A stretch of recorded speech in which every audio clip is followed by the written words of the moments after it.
Hi, everyone. My name is Kriti Sapra, and I lead Endeavor Global's investor community. We have entrepreneurs today that are building amazing companies from our 43 different markets. And so it's really a proud moment when we're able to give them access to smart, connected, world-class capital. Now, you've probably heard a lot about how there's a lot of opportunity in emerging markets today. That is true.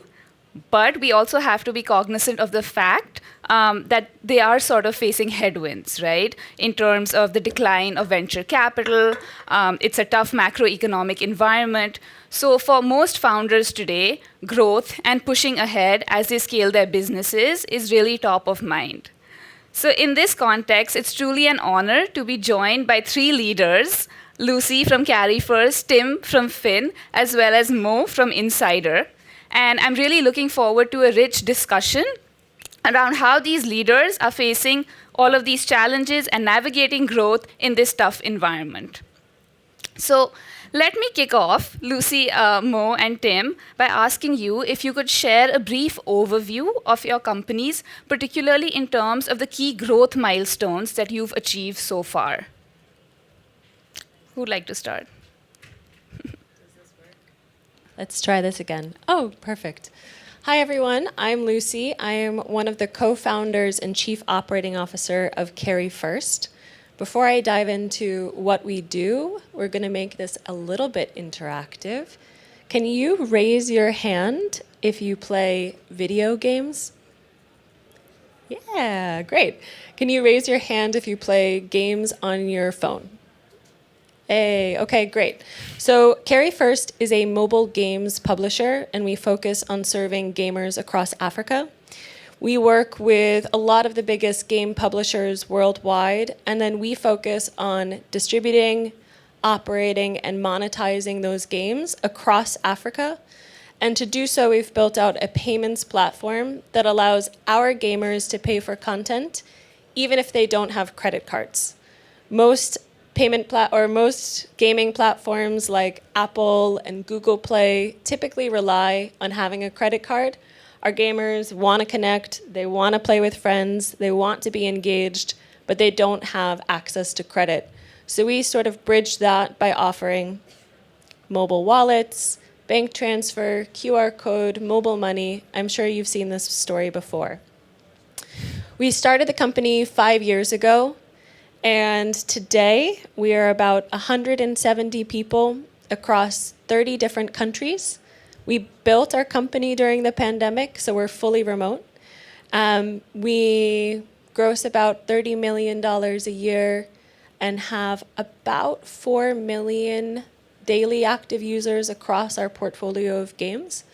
We've raised a lot of money, $58 million for an African startup, which is a nice place to be, particularly in this moment. Hi, I'm Tim. So we started Fin about 4 years ago in 2019, really trying to build a solution to address the credit gap in sub-Saharan Africa. We started off in South Africa, went into Kenya, subsequently Tanzania to offer embedded finance. We're looking to go into Uganda in the next couple of months. I think in terms of the journey, probably biggest milestones for us were actually accessing institutional debt about a year in the journey that allowed us to scale the on-lending offering, and subsequently the geographic expansion at each point in time. As we grew, our core product is embedded finance, so we lend through partners in each of the markets that are selling vehicles, motorbikes, some do medical procedures or home improvement procedures for larger initial loans, which have about $1,000 average size. And then subsequently, we offer clients repeat cash loans for other transactions and smaller transactions. I think most of the audience already knows Insider. Let me keep it short. Insider is a MarTech company. We started in 2012. 3 months later, we were opening up our global offices. In 2015, we started investing in mobile products. 1 year later, we started our predictive technology team. And then Sequoia invested in the company, and we started our APAC growth, and last year it became a software unicorn of the region. Great. So I love what you said about like partnerships because companies grow in different ways, right? And they scale in different ways: M&As, partnerships, geographic expansion, organic growth. So I would love it if all of you could actually walk us through what your key levers of growth have been so far. Let's go on with the same. So we always say that people want to play the best games in the world. And so for us, a big growth lever are the games that we work with and the partners that we have, right? We could have 1,000 games on our platform, but everyone wants to play Call of Duty Mobile.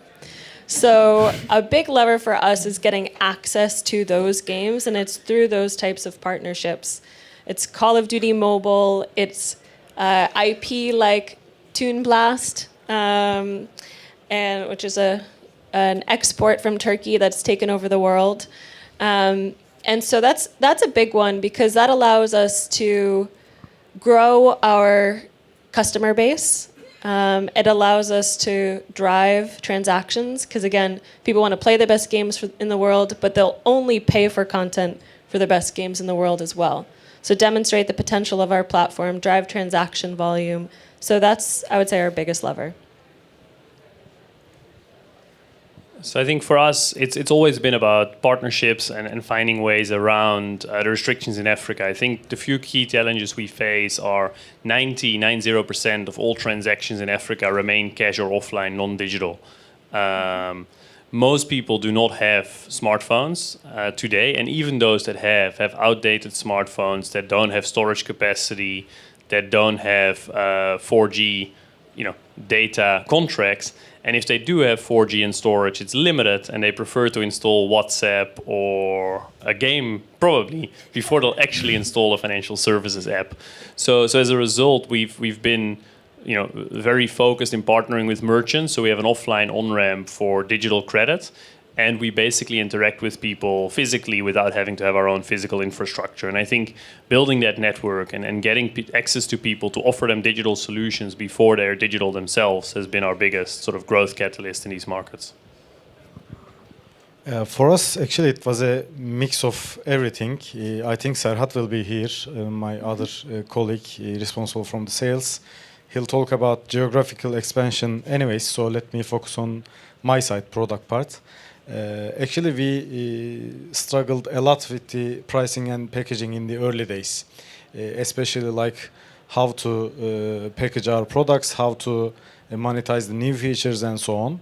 And from the one sellable product from the early days, right now we have 14 different SKUs, separately billable, separately lendable products, which means like you can lend to a customer with each and every one of them and then expand with the other products. And the new features we are building in the within these SKUs become our retention power and also enriched our levels of products like starter growth and enterprise. Right now we are focusing on our land and expand strategy when it comes to products, and also geographical expansion continued for the first 5 years especially. We started from nearby regions, then Europe, then APAC. No, first APAC, then Europe. Then we started our US business 2 years ago. And this is the growth, highest growth part of the company right now. But on the product side, it became like build a new product, try to monetize it, and then try to land with one, then expand with others, mostly. Thank you. I loved, that you spoke about both the product and the geographic expansion part. And so on the expansion, you're in 30 plus countries, right? You have 3 countries, ambitions to go into East Africa and then West Africa, and then insiders in every continent except Antarctica, right? I was thinking about Antarctica. Yeah. Okay. So, you're building these big global and regional companies.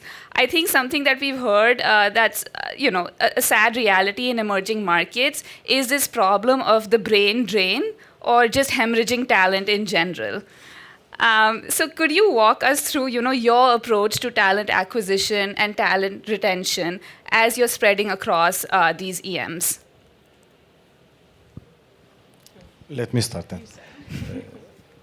Actually, it's an issue everywhere in the world, not only in the emerging markets. Everybody wants to be in the greener grass of the other country. For us at Insider, Insider is a emotional thing for us. It's not only a company. We are trying to create all the impact of combined power of co-founders and our other shareholders into one company, and we want this company to create as much as impact possible in everywhere, not only in technology but about the social issues as well. When it comes to brain drain, like we are trying to make our home countries an alternative for the tech talent, especially because maybe we can count hundreds of people living still in their home country because of Insider. Like there are lots of people telling that I wouldn't be here if Insider wasn't in my life and so on. And we are trying to do this by showing everybody that you can create impact in any manner if you are a successful tech entrepreneur. We are seeing examples of this not only in emerging markets but also in countries like even Sweden, like the top of the top when it comes to indexes and everything. We are seeing Shopify writing a letter to Sweden government about housing issues and everything. And the entrepreneurship is the single best source of issue resolution in countries. We are believing that, and we are trying to prove that it doesn't matter where you are. You can create outstanding companies. You can sell anywhere in the world. You can make your technology used. And in that case, the borders are diminishing slowly. So we are trying to prove that the technologies can be created everywhere in the world. I think for us, we run local offices, and because we have big operational teams, we do need people to be in the office. What we've mainly done is from the beginning in recruitment, focus on the people that want to stay in the country. We've hired our tech team across all three markets, South Africa, Kenya, Tanzania, to have a wider pool of talent. And I think in all of these markets, there is unfortunately many young people that want to move to the UK, to the US, to Canada, Australia. But there's also many people that actually want to stay in these markets. And I think in the recruitment process, we try and find out what do people want to do, what are their long-term objectives, and show them we can offer them a path to achieve those in country, and really be selective in that sense. Because what we don't want is to end up with talent that wants to move to Europe or the US within a short period of time, not just because we couldn't work remote, but also because the second they do move, their cost of living would go up, and our revenues are unfortunately in local currency. So we do have to make sure that our costs remain in local currency. So we focus on talent that has a cost of living that's equivalent to where our revenue base sits. And then beyond that, once we've basically made sure that we hire people that are fundamentally aligned, we try to make sure there is ancillary benefits they care about, education opportunities, growth opportunities, a fair financial remuneration, a lot of local, African currencies. I think not unlike here, they generally lose value at, a reasonably rapid pace over a longer period. And a lot of local employers are short-sighted, and they won't move up salaries with inflation and ensuring people kind of retain their purchasing power. So I think by ensuring we do that, and we're not saying give people massive raises in foreign currency, but at least ensure that they can still live the same life by adjusting their salary for, high currency losses. I think that makes us a preferred employer to many because they see that we understand their needs. So we have at Carry First what we call the Africa First policy around recruiting talent. And the idea is that we want to build a company that reflects our customer base, that looks like them. And that's not only what we think is the right thing to do, but it's important because it's the only thing that's going to make us successful. is if we understand our customers, because we are our customers, we look like our customers, we speak the same language as our customers, we watch the same TikTok as our customers, and so our team needs to look like our region. That's difficult because we're building a gaming company, and I'm not arrogant in saying that gaming has, as an industry, has not existed in Africa to date. So a lot of the talent that we've had to bring from the industry comes from Turkey. It comes from Germany, UK, San Francisco. But what we've done is we hire people with experience, but anybody junior in the company is coming from our markets. And so there's this transfer of knowledge to our African colleagues that will be the next future of the company, the future leaders of the company. And that's a really key part of our strategy, is figuring out how we train up a new generation of people in the industry that will one day lead the company. I'd say the other thing that we do, aside from just transferring knowledge, is actually import talent back. We know that the African diaspora is massive. You have brilliant Nigerians that have gone to Harvard and are sitting in San Francisco working at Google that didn't know that they could work for a fast-growing tech startup that's funded by an American VC, but now they can. And so we try to bring a lot of the African diaspora back to work on an African company. Thank you. I think all of these multiple perspectives are so helpful. I think let's transition to doing some company deep dive. So Tim, I'm going to start with you. You've mentioned a lot about, growth in different markets, and so you're often the first mover when it comes to expanding to new regions. Some of these markets have unique characteristics. So can you tell us more about your approach in terms of localization and differentiation when, new players emerge?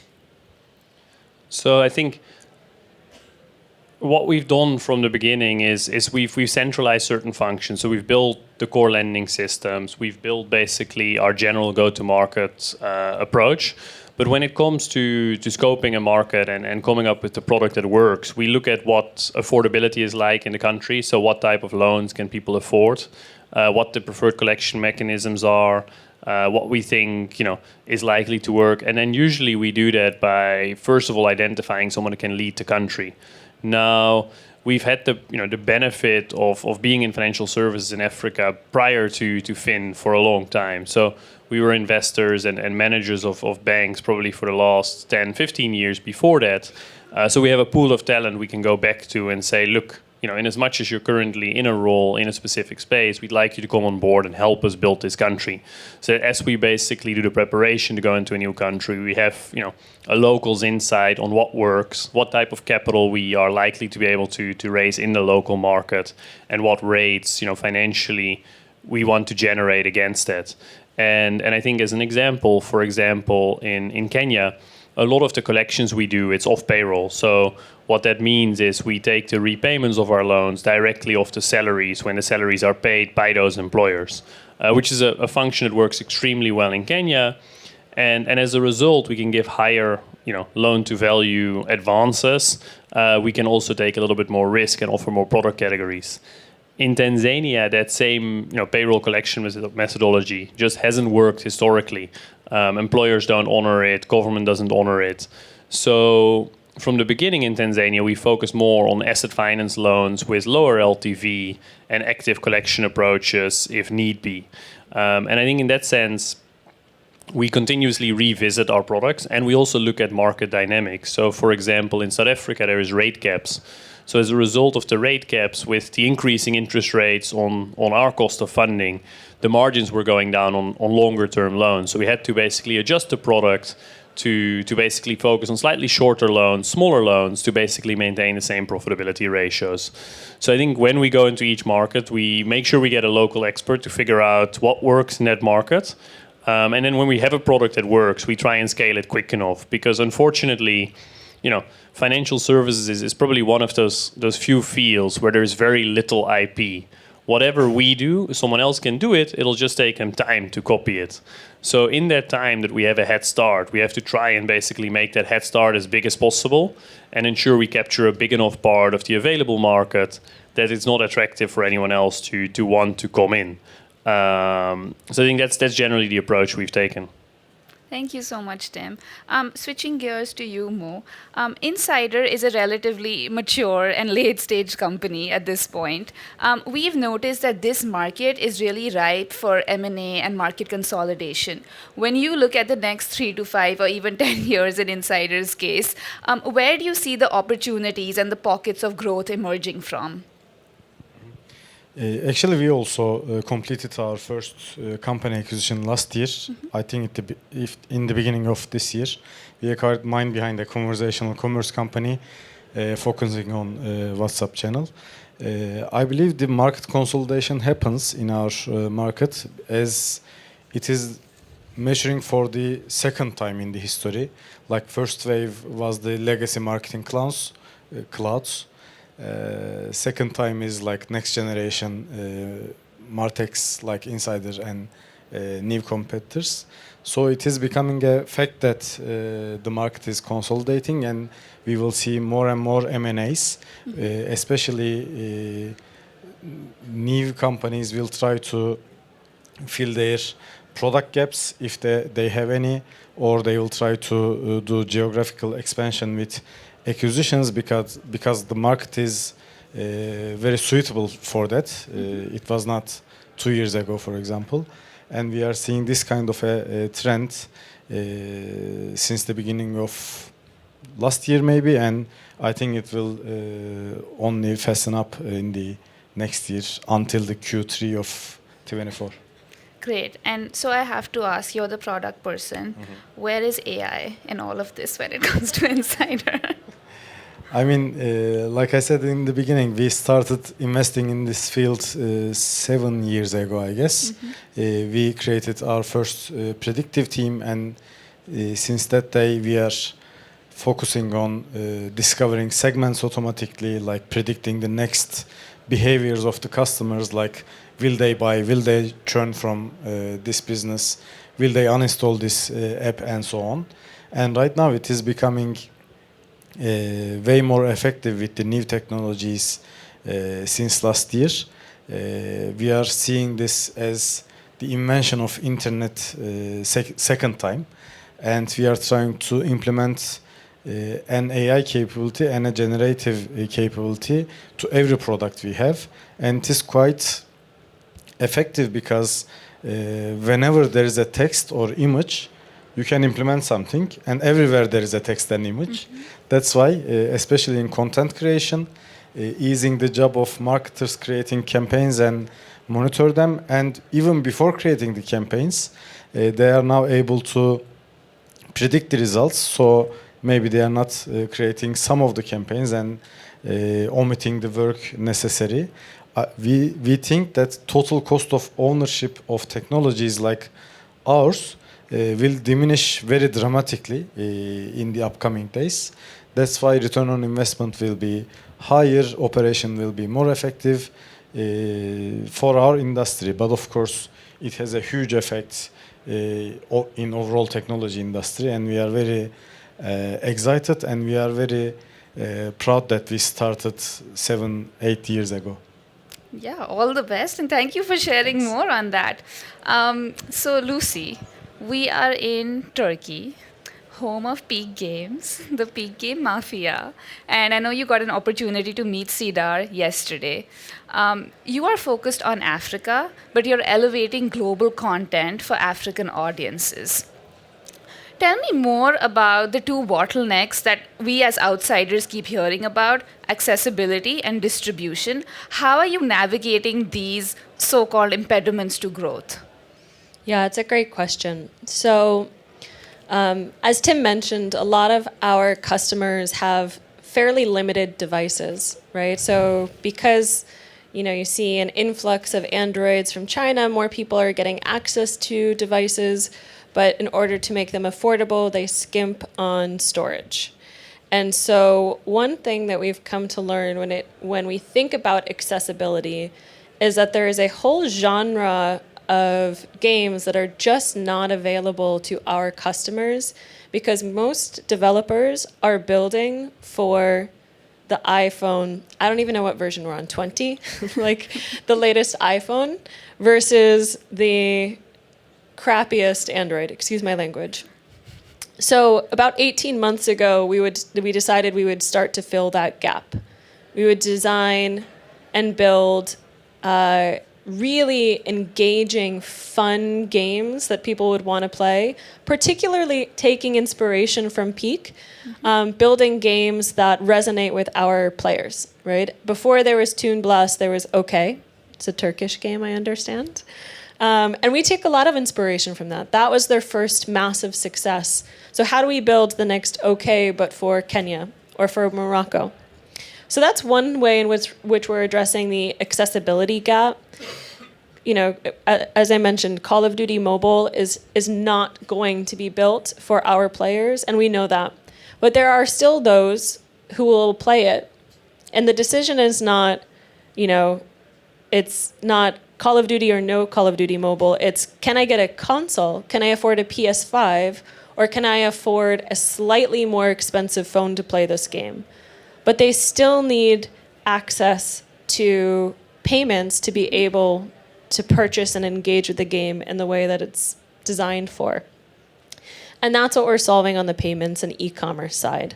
So if they can't buy content, if they can't buy a battle pass, if they can't compete through just Google and Apple, we've created a platform whereby gamers can come, they can buy their battle pass, they can engage with international content, paying for content in Naira or in Kenyan shillings or in dinar in Morocco, Egyptian pounds, even though that's become very challenging lately with the devaluation of pounds, which is massive. It unlocks a whole new customer base that previously was completely unappreciated.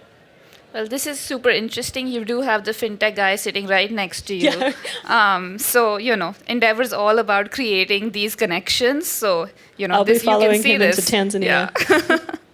Okay, so we do need to wrap up. But before we do that, would love to know what is one takeaway for the audience from each of you. I'll share my takeaway from my reflection over the last few days, meeting with amazing entrepreneurs, is particularly when you talk about scale up. The biggest challenge is scaling culture, right? What got you to your early days of success, maybe 15 people, 20 people, 35 people, it starts to crack if you're not intentional about it at 50 people, at 75 people. And the key thing is not hiring leaders that share your vision, share your values, understand who you're looking for, because when you hire that leader, they're going to hire 10, 15, 40 people underneath them. And so we haven't talked about it on this panel, but the thing that I've taken away just sort of reflecting is the importance of being really intentional about who you're hiring and making sure they share your culture and values. So I think for us, the biggest learning has really been, you know, focus on what works for your market, and focus on having a product that works, that you can truly scale. I think specifically when you engage with, you know, investors from the US or even other places, focus is always a key word, and focus is important. But in Africa, if you were to, for instance, be fully online, you're not going to get any clients. In Africa today, the market size for our product, the potential market size is tremendous because 90% of the population is underbanked. But the current market size isn't per se as big. So if we don't geographically expand, we're going to struggle getting to the dollar revenue numbers that we want to obtain. And I think, you know, for me, one of the really key lessons has been is be very aware of local context. You know, whatever you did to get to the size that got you through the startup phase is probably, you got there by knowing what you did, by being focused on what to make work. And I think it's important to not lose track of that, and try to focus on scaling something in a way that works in Western markets, but may not work in frontier markets. So I think that's for me really been something we struggled with for a while, and eventually got right, and then started growing again. Awesome. Again, today we didn't discuss this topic, but nowadays I think everybody feels the stress of markets going up and down. Maybe some of the audience are trying to raise money nowadays, and it is harder than last year, even harder than the year earlier.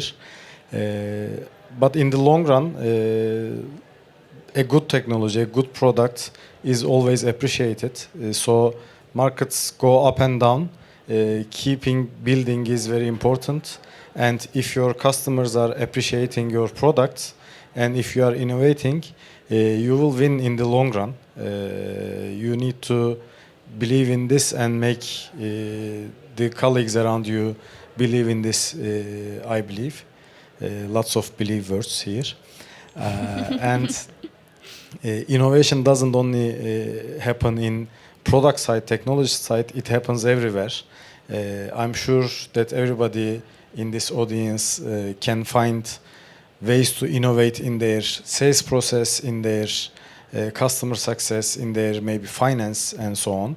We think through lots of processes in all the departments of Insider through years, and we found lots of ways to innovate, maybe eliminate some of the processes and so on. And this is where the growth and the differentiation is coming from. Not only the hiring, selling and so on. This is quite usual stuff.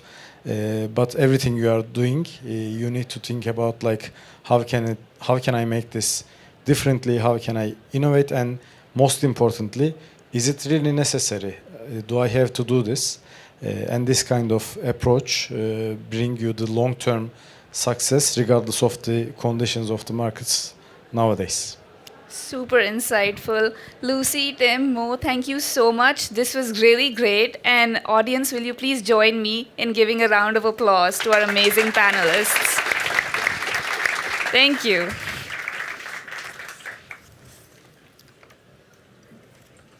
Lucy, Tim,